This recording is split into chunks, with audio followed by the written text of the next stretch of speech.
Frère Giuseppe, aujourd'hui nous souhaitons parler un peu de cet argument que tu as mentionné au début de ce programme, parce que, compte tenu de la situation critique qui règne dans le monde, le problème avec le virus et les guerres qui sont en train d'arriver, une solution pratique qui aidera beaucoup de gens, c'est aller à la campagne. Est-ce que tu peux nous expliquer un peu? Nous avons besoin d'instructions et spécialement, nous avons besoin des Écritures. Eh bien, frères et sœurs, allez à la campagne. Cela est écrit où dans la Bible? Luc 21, verset 21. À ce moment-là, ceux qui se rendent en Judée devront fuir dans les montagnes. Ceux qui se rendent dans la ville devront la quitter, et ceux qui se rendent dans les champs ne devront pas entrer dans la ville. Si tu te trouves dans une grande ville, tu dois fuir. Qui dit cela? Frère Giuseppe qui crie jour et nuit? Non, c'est Jésus qui le dit. Vous devez seulement comprendre quand. À mon avis, le moment est très proche. Une fois que vous serez dans votre lieu de refuge, que ce soit le troisième monde ou le deuxième monde, ou à la campagne, il vous faudra du temps pour trouver un travail, pour trouver une maison, etc. Le temps n'attend pas.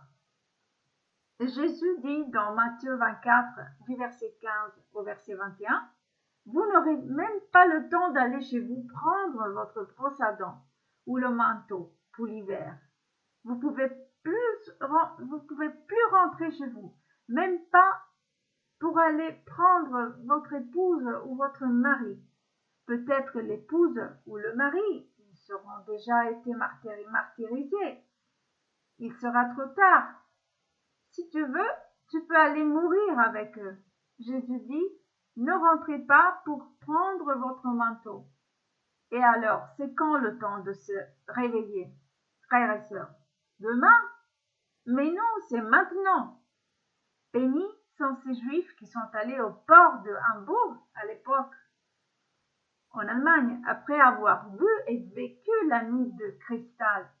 Quand les gens brisaient les vitrines des magasins juifs, les juifs, ils avaient compris le message et ils ont fui. Bénis sont les Italiens, les Européens, les Américains qui comprennent ce qui se passe en ce moment. Hitler était un débutant comparé à celui qui va arriver. On a posté 2 photos sur le site. La première image est en noir et blanc et le titre est Image de la Grande Dépression en 1929 et quoi faire. En fait, on peut beaucoup apprendre de cette Grande Dépression du 1929. Nous pouvons regarder comment les gens ont survécu. Et puis, il y a une autre image qui dit une crise financière sans précédent est en route. Il faut se préparer maintenant aux urgences. C'est une bonne idée d'avoir un minibus qui peut, au besoin, être utilisé soit pour voyager, soit comme camping-car provisoire. Et à côté de cette photo, il y a un commentaire de frère Giuseppe qui a écrit « Je conseille d'éviter les camping-cars classiques qui attirent les criminels. » Vous verrez, un minibus pourrait vous être très utile. Dans la photo publiée sur notre site internet, il y a l'image d'une famille pendant la crise financière en 1929. On voit un fourgon adapté à un camping-car. Cet homme a quitté sa maison et tout pour prendre ce petit minibus avec lequel il pouvait se déplacer et dormir avec sa famille, son épouse et ses 3 fils. C'est pas strictement un minibus celui-là, c'est plutôt un pick-up avec un toit fait de tissu. Ça fait longtemps que je vous conseille d'acheter un minibus au lieu d'une voiture. Puis j'ai écrit à côté de la photo, commencez à vous préparer maintenant puisque les villes seront des pièges. Il y a une autre photo avec un minibus et des lits superposées à l'intérieur. Et puis, il y a une photo avec une table et deux banquettes de couchage qui peuvent être converties dans un lit. En Italie, on était en pèlerinage avec une Fiat Ducato et on était 7 personnes qui dormaient dedans. Le soir, on avait besoin d'une demi-heure pour monter les lits, mais on dormait très bien. Une fois, des carabiniers, pendant que nous on travaillait dur pour organiser les lits et pour les arranger, ils nous ont contrôlés puisqu'ils avaient vu beaucoup de mouvements avec tous ces matelas qui bougeaient à droite et à gauche. Puis ils se sont assis dedans et nous on a prié pour eux. Et eux, ils ont reçu Jésus. Ils ont accepté Jésus. Frères et sœurs, allez vendre votre voiture et achetez un minibus de marque japonais ou allemand. Pas un minibus chinois qui ne coûte pas cher et avec peu de valeur. En Italie, la majorité des gypsies, ils ont une Mercedes. Pourquoi? Pour quelle raison? Car leur voiture est la seule maison qu'ils ont. Ils ont besoin d'une voiture qui ne les laisse pas dans la rue en pleine nuit.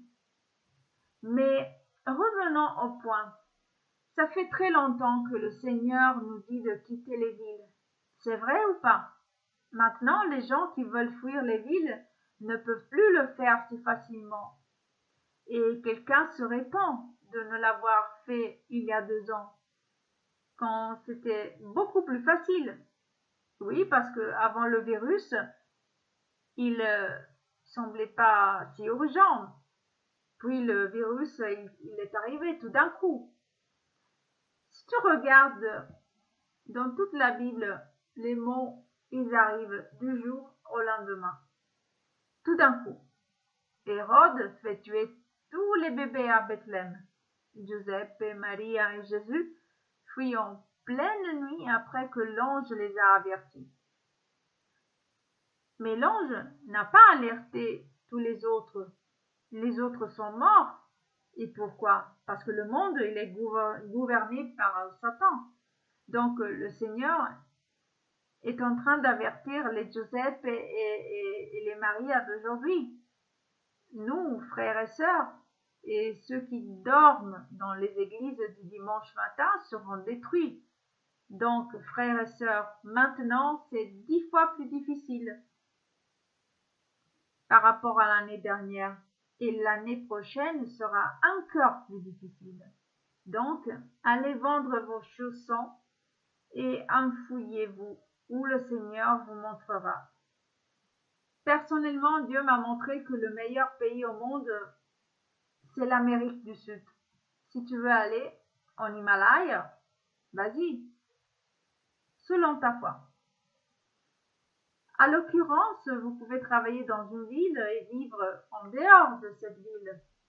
Luc 21, verset 20. Vous verrez les armées ennemies tout autour de Jérusalem. Alors vous saurez que la ville sera bientôt détruite. Beaucoup diront, mais tout cela était arrivé déjà en 70 après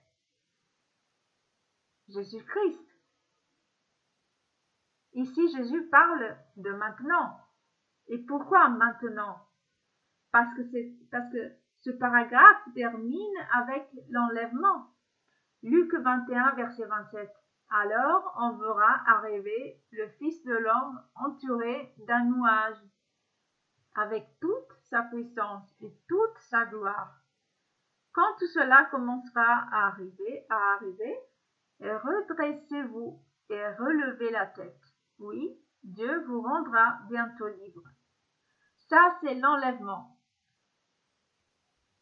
Où on va placer cette prophétie? C'est maintenant.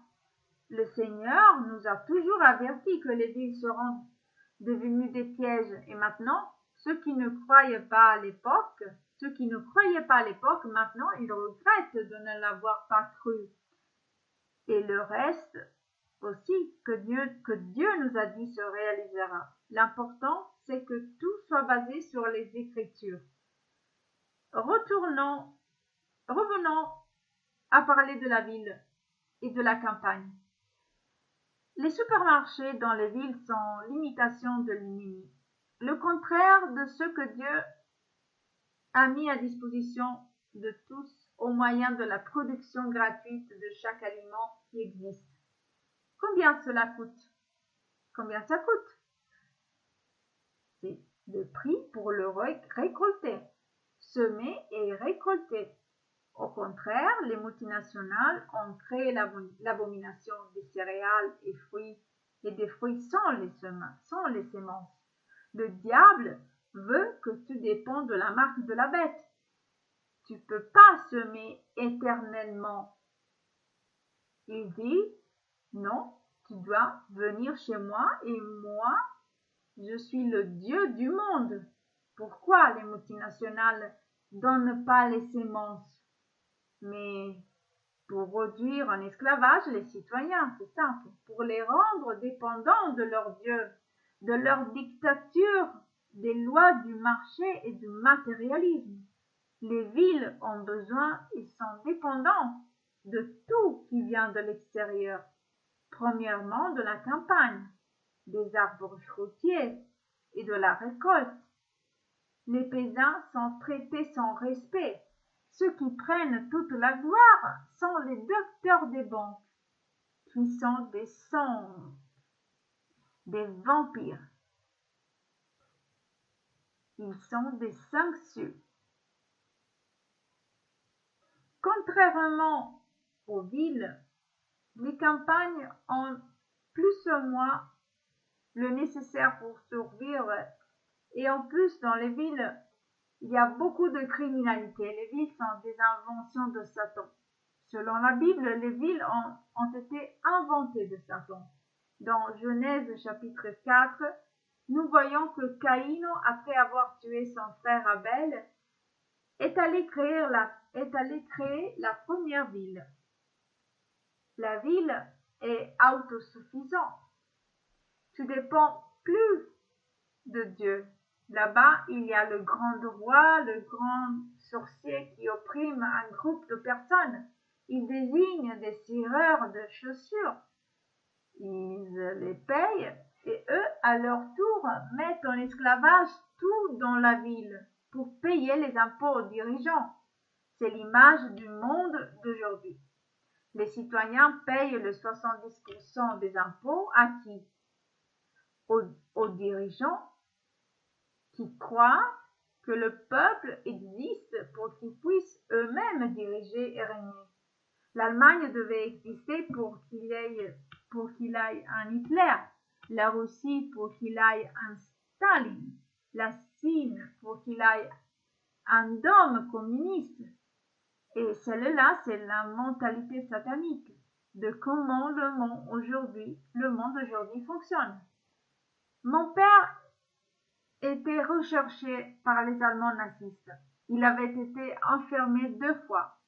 Et une des 2 fois, il avait été mis dans un train qui devait l'amener en Allemagne parmi 500 personnes. Et il me racontait que presque tous les 500 personnes avaient été tuées sous les mitraillettes. Et lui, avec d'autres 5 personnes aussi, il s'en est sorti et s'est enfoui. Lui, il s'est réfugié sur les montagnes et il a dormi dans des granges et n'importe où. Et avec la charité de la population locale, il arrivait à survivre comme les partisans faisaient à l'époque. Pourquoi je raconte cela? Car, frères et sœurs, ces temps arrivent et ces temps reviennent. Beaucoup de frères s'inquiètent en disant que ce sera différent dans ces temps de la fin avec tous ces satellites qui sont capables de nous tracer et de nous intercepter. Oui, il y a les systèmes de surveillance par satellite, mais il y a un facteur. Lequel? Dieu. Les satellites, ils ne peuvent pas nous détecter. Dieu est le Saint-Esprit. Donc Dieu te fera invisible. Non pas invisible, mais ainsi que les romans avaient le terreur de s'approcher aux catacombes parce qu'ils disaient qu'elle était pleine d'esprits terribles, esprits mauvais. Ben oui, c'était le Saint-Esprit qui était mauvais uniquement pour eux. Or, il y aura des lieux de refuge dans ces temps de la fin. En Amérique du Sud, nous avons beaucoup de bois et de forêts partout où on peut se réfugier. Projetons-nous dans les temps de la fin. J'ai pas la date précise, mais il y aura un moment où on devra tous ensemble vivre dans des tentes ici. Naturellement, je parle des frères qui seront installés ici. Je parle de vrais frères, pas de faux frères.